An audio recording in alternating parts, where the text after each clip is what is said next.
बच्चों लोग आपके सामने 4 फिगर दिया हुआ है, बोला है इसमें से कौन टॉटोमरिज्म एग्जिबिट करेगा। तो ध्यान देना, टॉटोमर एग्जिबिट करने का जो कंडीशन होता है, तो अगर आपके पास कार्बोनाइल ग्रुप है यानी आपके पास एल्डिहाइड एक कीटोन है, तो उस एल्डिहाइड कीटोन के जस्ट अल्फा पोजीशन में यानी जिसको बोलते हैं अल्फा कार्बन, इस कार्बन पे हाइड्रोजन होना चाहिए और ये कार्बन जो है sp3 होना चाहिए, प्लस ब्रिजहेड का पार्ट नहीं होना चाहिए। ब्रिजहेड मतलब इस टाइप के पोजीशन को हम ब्रिजहेड बोलते हैं,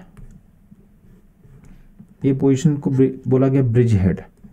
तो आपका जो अल्फा पोजीशन होना चाहिए वो ब्रिजहेड नहीं होना चाहिए। तो अल्फा कार्बन जो sp3 होना चाहिए, प्लस इसमें हाइड्रोजन होना चाहिए, प्लस क्या बोला गया है, नॉट पार्ट ऑफ ब्रिजहेड।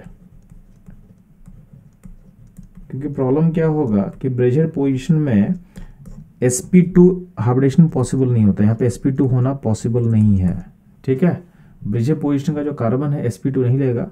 और अगर मान लेते हैं कि अगर आप ब्रिजहेड पोजीशन से टॉटोमरियम शो करते हो, अगर मान लेते हैं कि यहाँ पे डबल बॉन्ड O लगा दे, ये पोजीशन ब्रिजहेड है और यहाँ पे H को अगर यहाँ से आप टॉटोमरियम अगर शो करोगे, तो जो इसका टॉटोमर बनेगा उसमें आपका ये जो पोजीशन है उसमें डबल बॉन्ड बना, मतलब इसको sp2 होना पड़ेगा।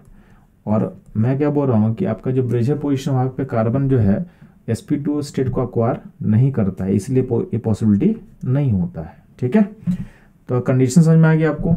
आपके पास एल्डिहाइड कीटोन के अल्फा पोजीशन में sp3 कार्बन होना चाहिए, उस पर H होना चाहिए, ब्रिज का पार्ट नहीं होना चाहिए। प्लस अगर मान लेते हैं, इसमें एक और कंडीशन याद रखना कि अगर आपके पास जो अल्फा पोजीशन का कार्बन में डबल बॉन्ड बना हुआ है, इसका हाइब्रिडेशन चला गया sp2 में, तो उस केस में भी ध्यान देना कि जहां पे डबल बॉन्ड एंड करेगा उसके बाद वाले कार्बन को देखो, यानी इस पोजीशन को आपको देखना है। ठीक है, तो ये पोजीशन भी अल्फा की तरह बिहेव कर सकता है, बशर्ते यहाँ का जो कार्बन है वो भी क्या हो, sp3 हो,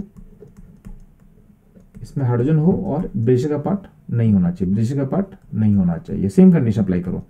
तो अगर आपके पास मान लेते हैं कि कार्बोनाइल सिस्टम में कॉन्जुगेशन स्टार्ट हो गया, कॉन्जुगेशन स्टार्ट हो गया, तो जहां पे कॉन्जुगेशन एंड करेगा यानी डबल बॉन्ड के जस्ट अगला पोजीशन, वहां का अगर कार्बन sp3 होगा, H होगा और ब्रिज का पार्ट नहीं होगा, तो वहां से भी टॉटोमर शो किया जा सकता है। ठीक है, ये कंडीशन आपको क्लियर रखना है। तो अब ध्यान देना, इस कंडीशन को हम देखते हैं। इनफैक्ट देखो, आपको मैं एक और चीज बता रहा हूँ कि अगर मान लेते हैं कि डबल बॉन्ड यहाँ पे है, एल्डिहाइड कीटोन दिख रहा है आपको, बस यहाँ डबल बॉन्ड है और उसके बाद भी डबल बॉन्ड है, मतलब कॉन्जुगेशन चल रहा है। तो जहाँ पे कॉन्जुगेशन एंड करेगा, तो मान लेते हैं यहाँ पे कॉन्जुगेशन एंड कर रहा है, तो ये पोजीशन जो है, अगर ये वाला कार्बन sp3 होगा, इसमें H होगा और ये ब्रिज का पार्ट नहीं होगा, तो यहाँ से भी टॉटोमरियम शो किया जा सकता है। तो इस कंडीशन को अगर यूज करके हम देखें, तो ऑप्शन जो 1 है, 1 में क्या ये पोजीशन ब्रिजहेड है, तो दोनों अल्फा पोजीशन ब्रिजहेड है, तो 1 शो नहीं कर सकता है। ऑप्शन 2 का हम बात करते हैं, तो 2 में क्या है, ये पोजीशन ब्रिजहेड पोजीशन है, तो यहाँ से तो शो नहीं करेगा, यहाँ पे हाइड्रोजन है बट यहाँ से शो नहीं करेगा। यहाँ पे जो अल्फा पोजीशन वहाँ पे हाइड्रोजन ही नहीं है, यहाँ पे H नहीं है, तो ये पोजीशन से भी शो नहीं करेगा। थर्ड वाले फिगर में ये पोजीशन ब्रिजहेड है, तो यहाँ का जो हाइड्रोजन है वहाँ से तो नहीं शो करेगा, बट यहाँ जो है ये इस अल्फा पोजीशन पे आपके पास 2 H है, प्लस ये पोजीशन क्या है, sp3 भी है और ब्रिजहेड का पार्ट नहीं है, तो यहाँ से टॉटोमरियम शो किया जा सकता है। ठीक है, तो यानी थर्ड फिगर शो करेगा, तो इसका आंसर जो होगा ओनली ए, यानी थर्ड फिगर जो होगा आपका टॉटोमरियम एग्जिबिट कर सकता है। तो बच्चों लोग ये था इस क्वेश्चन का एनालिसिस एंड इसका एक्सप्लेनेशन। इस तरह के एक्सप्लेनेशन के लिए हमारे साथ जुड़े रहें। मिलते हैं हम लोग नेक्स्ट क्वेश्चन पे।